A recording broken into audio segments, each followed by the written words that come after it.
জুলাই গণহত্যার বিচারে সর্বোচ্চ সহযোগিতার আশ্বাস দিয়েছে সাবেক দুই মার্কিন কূটনীতিক।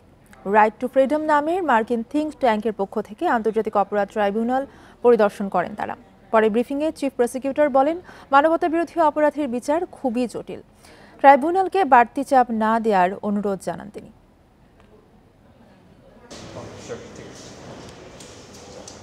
বুধবার আন্তর্জাতিক অপরাধ ট্রাইব্যুনাল পরিদর্শন করেন সাবেক মার্কিন কূটনীতিক উইলিয়াম বি মাইলাম ও জন ড্যানিলোভিচ। আলাদা মেয়াদে ঢাকায় মার্কিন দূতাবাসে কর্মরত ছিলেন তারা। এ সময় চিফ প্রসিকিউটরের সঙ্গে বৈঠক করেন। মানবতাবিরোধী অপরাধের বিচারের খোঁজ খবর নেন, আশ্বাস দেন জুলাই গণহত্যা ও গুম খুনের বিচারে সর্বোচ্চ সহায়তার। বাংলাদেশে জুলাই আগস্টে যে গণহত্যা হয়েছে বিশেষ করে সেই ব্যাপারে এবং পেছনে 15 বছরে যে সমস্ত গুম, এক্সট্রা জুডিশিয়াল কিলিং এগুলো হয়েছে সেগুলোর ব্যাপারে তারা আগের থেকেই এই থিঙ্ক ট্যাঙ্কটি তারা বক্তব্য দিয়ে এসেছে। তারা এই বিচার প্রক্রিয়ার অগ্রগতি, বিচার প্রক্রিয়াতে কোথায় কোনো সমস্যা আছে কিনা এই সব বিষয়ে আমাদের সাথে খোলামেলা কথাবার্তা বলেছেন। আর আরেকটা জিনিস বরাবরের মতোই বলবো যে অতিরিক্ত চাপ প্রয়োগ করবেন না, কারণ বিচার, ন্যায় বিচার জটিল এবং কঠিন একটা প্রক্রিয়া। এদিকে 5 আগস্ট শেখ হাসিনার সরকার পতনের দিন গাজীপুরে কলেজ শিক্ষার্থী হৃদয় হত্যা মামলায় সাবেক পুলিশ পরিদর্শক আশরাফুল ইসলাম সহ 5 পুলিশ সদস্যের বিরুদ্ধে 15 জুলাই তদন্ত প্রতিবেদন দেওয়ার নির্দেশ দিয়েছে tribunal.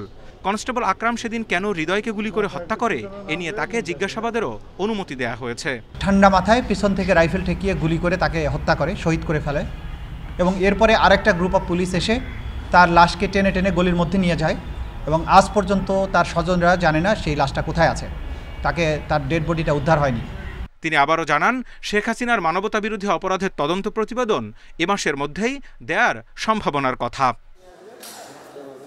Zahidul Bashar, independent news, Dhaka. Padma সেতুর ভূমি অধিগ্রহণে অনিয়ম পেয়েছে দুদক। এ ঘটনায় 23 জনের বিরুদ্ধে মামলা হয়েছে। এছাড়া সাবেক মন্ত্রী গোলাম দস্তগীর গাজী এবং তার স্ত্রীর বিরুদ্ধে 2টি মামলা করেছে সংস্থাটি। 288 কোটি টাকার সন্দেহজনক লেনদেনের তথ্য পাওয়া গেছে। দুপুরে সেগুন বাগিচার সংবাদ সম্মেলনে এসব তথ্য দেন দুদক মহাপরিচালক আক্তার হোসেন।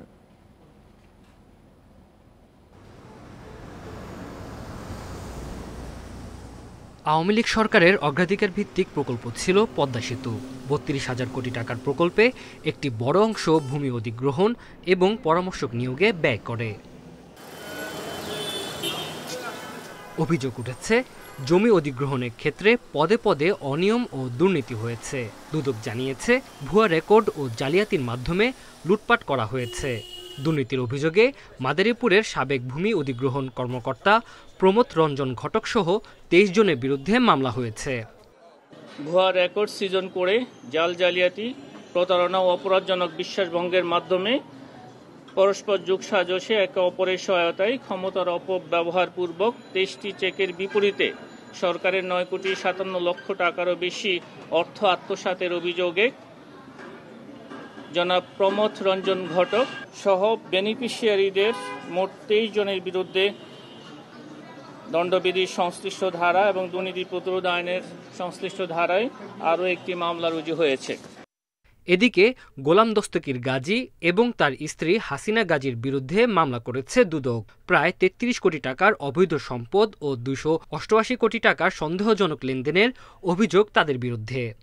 জনাব হাসিনা গাজী, সাবেক মেয়র, তারাবু পৌরসভা, স্বামী জনাব গোলাম দস্তগীর গাজী স্থানান্তর রূপান্তর পূর্বক অসাধু উপায়ে অর্জিত অর্থের উৎস আড়াল করেছেন মর্মে অনুসন্ধানকালে প্রমাণিত হয়েছে। এছাড়া মুক্তিযুদ্ধ মন্ত্রণালয়ের 23 কোটি টাকার একটি প্রকল্পের নথি গায়েব ও দুর্নীতির খোঁজে অভিযান চালিয়েছে দুদক। Independent news. অসামান্য অবদানের নামে অনুগত তোষামোদকারীদের রাজুকের প্লট বরাদ্দের নিয়ম বাতিল চান বিশ্লেষকেরা। তাদের মতে, মন্ত্রী, এমপি, ব্যবসায়ী, চাকরিজীবী, আমলা, সাংবাদিক, শিল্পী, ব্যক্তিগত কর্মকর্তা এমনকি গাড়ি চালকরাও বিশেষ বিবেচনায় প্লট পেয়েছেন, যা দুর্নীতিকে প্রশ্রয় দেওয়ারই শামিল বলছে টিআইবি। উত্তরা, পূর্বাচল, ঝিলমিল, ঢাকায় রাজুকের 3টি আবাসন প্রকল্প। প্লট সংখ্যা প্রায় 36,500। সাধারণের কাছ থেকে প্রতি কাঠা 15 থেকে 20,000 টাকায় অধিগ্রহণ করে রাজুক গড়ে তুলেছে আবাসন প্রকল্প। রাজুক প্লট বরাদ্দ নীতিমালার 13 উপবিধির অধীনে গত 16 বছরে হাসিনা সরকার প্রায় 1000 খানেক প্লট বরাদ্দ দিয়েছে অনুগত তোষামোদকারী আমলা, মন্ত্রী, চাকুরিজীবী, ব্যবসায়ী, সাংবাদিক, শিল্পী সহ নানা স্তরের প্রভাবশালীদের, যার স্বচ্ছতা নিয়ে তৈরি হয়েছে সংশয়। রাজুক এর দায় এড়াতে পারে না বলে মন্তব্য বিশ্লেষকদের। যে 830টি বিতর্কিত প্লট বরাদ্দ করেছেন বিতর্কিত ব্যক্তিদের নামে, সেইটা কি তারা লিখিত পেয়েছিলেন কিনা, কিভাবে তারা করলেন, এই নির্দেশনাগুলো কি লিখিত এসেছিল? প্লট বরাদ্দ দেয়া হলো, সেই বিষয়টা তো সাথে সাথেই গণমাধ্যমে প্রকাশ করে দেওয়া উচিত রাজুকের পক্ষ থেকে, তাদের এই স্বচ্ছতার জন্য।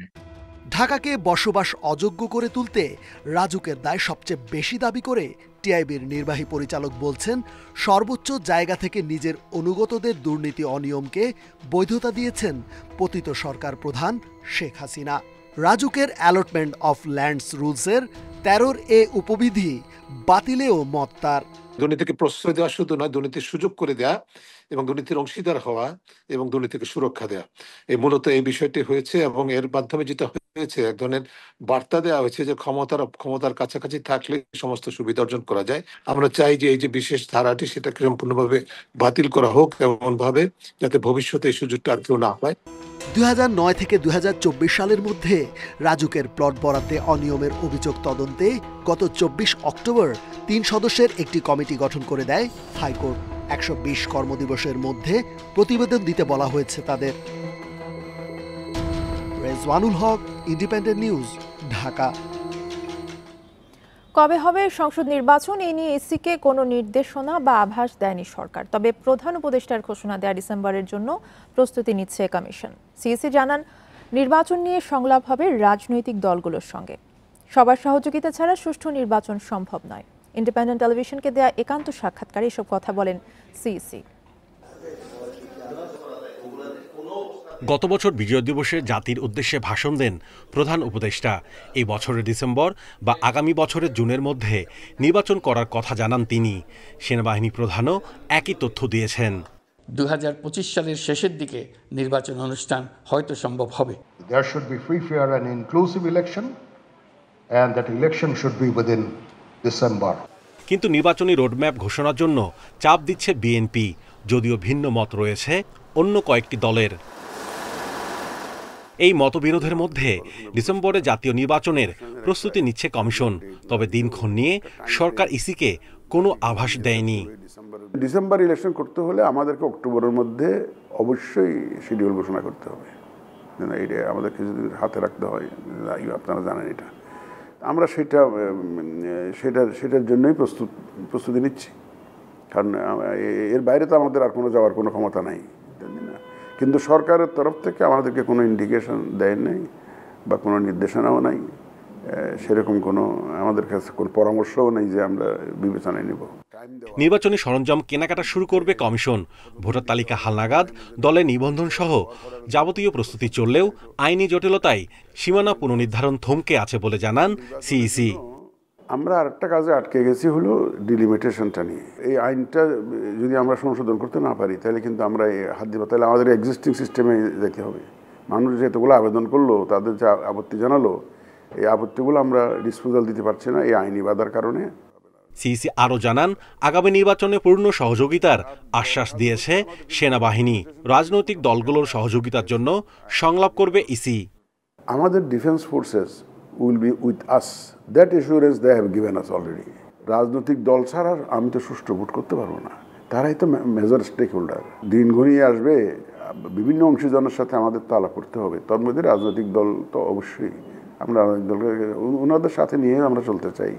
সিইসি হুঁশিয়ারি দেন, নির্বাচনে ডিসিরা পক্ষপাতিত্ব করলে কোনো ছাড় দেয়া হবে না। যদি অন্যায় করলে পার পাওয়া যাবে না, এটা যখন বুঝবে, অবশ্যই তারা দে উইল বিহেভ প্রপারলি। এটা মাহমুদুল হাসান, ইন্ডিপেন্ডেন্ট নিউজ, ঢাকা। শেখ হাসিনার বিচারের সঙ্গে নির্বাচনের কোনো সম্পর্ক নেই মন্তব্য করেছেন বিএনপির স্থায়ী কমিটির সদস্য আমির খসরু মাহমুদ চৌধুরী। তিনি বলেন, সামনে যারাই ক্ষমতায় যাবে, হাসিনা সহ আওয়ামী লীগের অন্য অপরাধীদের বিচারে তারা প্রতিশ্রুতিবদ্ধ। দুপুরে রাজধানীর একটি হোটেলে বাংলাদেশ শিপ ব্রেকার অ্যান্ড রিসাইক্লার্স অ্যাসোসিয়েশনের আয়োজনে জাহাজ পুনর্ব্যবহারের চ্যালেঞ্জ এবং সম্ভাবনা শীর্ষক এক গোল টেবিল বৈঠকে অংশ নেন আমির খসরু। এ সময় তিনি দেশের অর্থনীতিতে বড় অবদানের তথ্য তুলে ধরে জাহাজ ভাঙা শিল্প বিকাশে অ্যাসোসিয়েশনকে নিয়ন্ত্রণমুক্ত রাখার তাগিদ দেন। পরে বিএনপির এই নেতা জানান, নির্বাচিত সরকার সংসদে গিয়ে ঐক্যমত্যের ভিত্তিতে যে কোনো বিষয়ে চূড়ান্ত সিদ্ধান্ত নেবে। এখনই মৌলিক কোনো বিষয় সমাধান সম্ভব নয়। চলমান সংকট সমাধানে আবারও নির্বাচিত সরকারের প্রয়োজনীয়তার কথা তুলে ধরেন তিনি।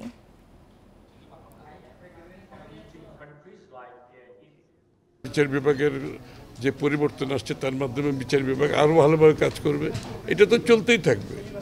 তো সুতরাং এই হাসিনার আওয়ামী লীগের যারা দুঃশাসন যত সবার বিচার হতে হবে, তাই না? হাসিনার তো বটেই। সুতরাং বিচারের সাথে নির্বাচনের কোনো সম্পর্ক আমরা তো দেখতে পাচ্ছি না এখানে। শিক্ষার্থীরা যেন দেশে বসেই বিশ্বকে নেতৃত্ব দিতে পারে সেই লক্ষ্যে কাজ শুরু করবেন বলে ঘোষণা দিয়েছেন নতুন শিক্ষা উপদেষ্টা সিআর আবরার। এদিকে বিদায়ী শিক্ষা উপদেষ্টা ওয়াহিদুদ্দিন মাহমুদ জানান, 10 মার্চের মধ্যে শিক্ষার্থীরা সব পাঠ্যপুস্তক হাতে পাবে। বুধবার সচিবালয়ে 2 উপদেষ্টা সংবর্ধনা ও বিদায় অনুষ্ঠানে তারা এসব কথা বলেন। বুধবার সকালে বঙ্গভবনে রাষ্ট্রপতি মোহাম্মদ শাহাবুদ্দিনের কাছে শপথ গ্রহণ করে সরাসরি সচিবালয়ে আসেন নতুন শিক্ষা উপদেষ্টা। সেই উপলক্ষে মন্ত্রণালয় থেকে অনুষ্ঠানের আয়োজন করা হয়। অনুষ্ঠানে গণমাধ্যমে কথা বলেন সদ্য বিদায়ী শিক্ষা উপদেষ্টা ওয়াহিদুদ্দিন মাহমুদ। বলেন, নানা চ্যালেঞ্জের মধ্যে চলতে হচ্ছে মন্ত্রণালয়কে। আগামী 10 মার্চের মধ্যে পাঠ্য বই বিতরণ সম্পন্ন হবে বলেও জানান বিদায়ী উপদেষ্টা। ফেব্রুয়ারি শেষ পর্যন্ত, কিন্তু হয়তো মার্চের 10 তারিখে পর্যন্ত সব জায়গায় যাবে। এ সময় ওয়াহিদউদ্দিন বলেন, স্বল্প সময়ের সংস্কার কমিশন দিয়ে স্থায়ী সমাধান সম্ভব নয়, সমাধান করতে হবে রাজনৈতিক সরকারকেই। কমিশন আসলেই দরকার, যেটা বাংলাদেশের শিক্ষা ব্যবস্থা কি হচ্ছে, সেটা কি হওয়া উচিত সেগুলো চিন্তা করবে। সেটা একটা রাজনৈতিক নির্বাচিত সরকারেরই করা উচিত। এরপরই বক্তব্য দেন নতুন দায়িত্বে নেওয়া উপদেষ্টা অধ্যাপক সিআর আবরার। বলেন, এই দায়িত্ব পালন একটা চ্যালেঞ্জ।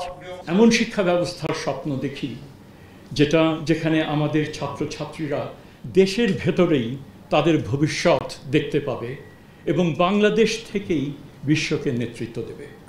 বক্তব্য শেষে ওয়াহিদুদ্দিন মাহমুদকে বিদায় জানিয়ে সিআর আবরারকে স্বাগত জানান মন্ত্রণালয়ের কর্মকর্তারা। Hasib Mahmud Shah, independent news, Dhaka. গাবতলীতে উচ্ছেদ অভিযানে গিয়ে দখলদারদের কাছে ভাড়া চাইলেন ঢাকা উত্তর সিটি কর্পোরেশনের প্রশাসক মোহাম্মদ এজাজ। দখলদাররা ভাড়া দিতে রাজি কিনা জানাতে 7 দিন সময় দিয়েছেন তিনি। ভাড়া না দিলে আবারও উচ্ছেদ অভিযান চালানোর হুঁশিয়ারি দিয়েছেন প্রশাসক। বুধবার সিটি কর্পোরেশনের অভিযানে উচ্ছেদ করা হয় 30টির বেশি দোকান। পুলিশি প্রোটোকল আর কর্মকর্তা কর্মচারীদের নিয়ে ঢাকঢোল পিটিয়ে গাবতলীতে ঢাকা উত্তর সিটি কর্পোরেশনের উচ্ছেদ অভিযান। বেড়িবাঁধ থেকে বিজিবি মার্কেট পর্যন্ত ইট, বালু ও পাথরের আড়তঘর সহ অবৈধ স্থাপনা উচ্ছেদের ঘোষণা দেওয়া হয় মঙ্গলবার রাতেই। তবে বুধবার অভিযান শুরু হয় পশুরহাটের প্রবেশপথে টং দোকান দিয়ে। আধা ঘন্টার মধ্যে গুড়িয়ে দেওয়া হয় 30টির বেশি দোকান। ব্যবসায়ীদের অভিযোগ, মালামাল সরাতে সময় দেয়নি ডিএনসিসি। টাইমও দেয় না জানাবে লিগে আমরা যে মাছ সরামো আমার কোনো সুযোগিতা নাই। ভিতরে মানুষ আসলে হওয়া দোকান খোলা নাই, দোকানের ভিতরে চাপা দিয়েছে। যদি মানুষটা মারা যেত কি হইতো না। এর মধ্যে বুলডোজার এর উপরে তুলে দিয়েছে। আমরা জীবন নিয়ে পার পাই না, আমাদের মুরব্বী একজন জুতা ধরে মারছে, ঠ্যাঙ্গে দিয়ে লাইছে মেলা হানি। তবে অক্ষতই ছিল অভিযানের মূল লক্ষ্য ইট, বালু ও পাথরের আড়তঘর। ডিএনসিসি প্রশাসক চাইছেন 30 একর জায়গা দখলমুক্ত নয়, বরং ভাড়া দেবেন দখলদার ব্যবসায়ীরা। এজন্য 7 দিন সময় দিয়েছেন তিনি। তাদেরকে আমরা 7 দিন সময় বেঁধে দিয়েছি। এর মধ্যে তারা হয় তাদের এই মালপত্র নিয়ে এখান থেকে সরে যাবেন, অথবা সিটি কর্পোরেশনকে ভাড়া দিয়ে তারা তাদের বাণিজ্যিক কর্মকাণ্ড পরিচালনা করবেন। এরপরই গণমাধ্যমের কাছে ক্ষিপ্ত প্রতিক্রিয়া জানান ক্ষতিগ্রস্ত ব্যবসায়ীরা। এটা ভাঙবো, আপনারা 10টা মিনিট সময় দিলে আপনারা ভাড়া যান। তাহলে সবাই কিন্তু দোকানপাট নিয়ে যে যার মতো দোকানে মালমাটি নিয়ে আপাতত পুঁজি একটু নিয়ে যেতে পারে। কোনো কিছুই করিনি, আইসা ধাক্কা মারছে, ভাঙা শুরু। এই ক্ষয়ক্ষতিটা যে করলো এটার খেসারত দিতে হইব না। ভাড়া না দিলে আবারও উচ্ছেদের হুঁশিয়ারি দিয়ে গাবতলী ছাড়ে উচ্ছেদকারী দল। এই ভূমিতে ব্যবসা করে, এটা কোটি কোটি টাকার ব্যবসা। সুতরাং এই ব্যবসাকে আমরা অবশ্যই বৈধতা দিতে চাই এবং এই বৈধতা দেওয়ার প্রথম নিয়ম হচ্ছে যারা অন্যায় করবে সেই অন্যায়কে আমাকে প্রতিহত করতে হবে। ব্যবসায়ীদের দাবি, উচ্ছেদ অভিযানে না গিয়ে আলোচনার মাধ্যমেই ভাড়া চাইতে পারত ঢাকা উত্তর সিটি কর্পোরেশন।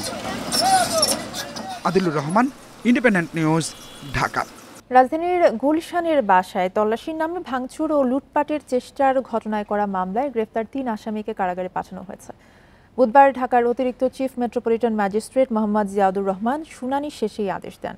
এর আগে মামলার তদন্ত কর্মকর্তা ও গুলশান থানার উপপরিদর্শক মোহাম্মদ ফরিদ হোসেন আসামিদের আদালতে হাজির করে 10 দিনের রিমান্ড আবেদন করেন। পরে আসামি পক্ষের আইনজীবী রিমান্ড বাতিল ও জামিন চেয়ে আবেদন করে। মামলার শুনানি শেষে আদালত রিমান্ড ও জামিন আবেদন নামঞ্জুর করেন।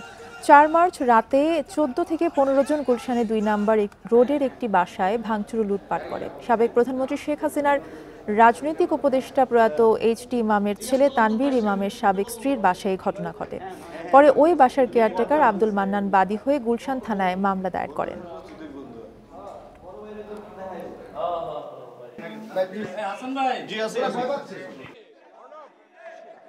যেই সূত্র খবর পেয়েছি যে যেখানে যারা যে ছাত্র জনতা যারা হত্যাকারী এখানে আছে। 20 বছর আগে ডিভোর্স হলো, ওরা থাকে, আপনারা এগুলো জানেন না। আয়ের দরজাটা ভাঙিয়া সব লুটমাট করে লয়ে গেছে। দরজা আধা ঘন্টা ধরে দরজা লাইতে ভাঙতেছে। কি করব বাইরে আমি। পুঁজিবাজার নিয়ন্ত্রক সংস্থা বিএসইসির চেয়ারম্যান এবং কমিশনাররা পদত্যাগ না করলে কাল থেকে কর্মবিরতি পালনের ঘোষণা দিয়েছেন সংস্থার কর্মকর্তারা। বুধবার এক জরুরি সংবাদ সম্মেলনে এই দাবি জানান তারা। পাশাপাশি নির্বাহী পরিচালক সাইফুর রহমানকে বাধ্যতামূলক অবসরে পাঠানোর সিদ্ধান্ত প্রত্যাহার, যত্রতত্র শোকজ বন্ধ করা সহ 5 দফা দাবি তাদের। এর আগে 4.5 ঘন্টা ধরে অবরুদ্ধ করে রাখা হয় বিএসইসি চেয়ারম্যান রাশেদ মাকসুদকে। এরপর পুলিশ এবং সেনাবাহিনীর সদস্যরা তাকে বের করে নিয়ে যান। গতকাল নির্বাহী পরিচালক সাইফুর রহমানকে বাধ্যতামূলক অবসরের সিদ্ধান্ত নেন বিএসইসি চেয়ারম্যান। এর প্রতিবাদে কর্মকর্তারা আজ কর্মসূচি পালন করেন।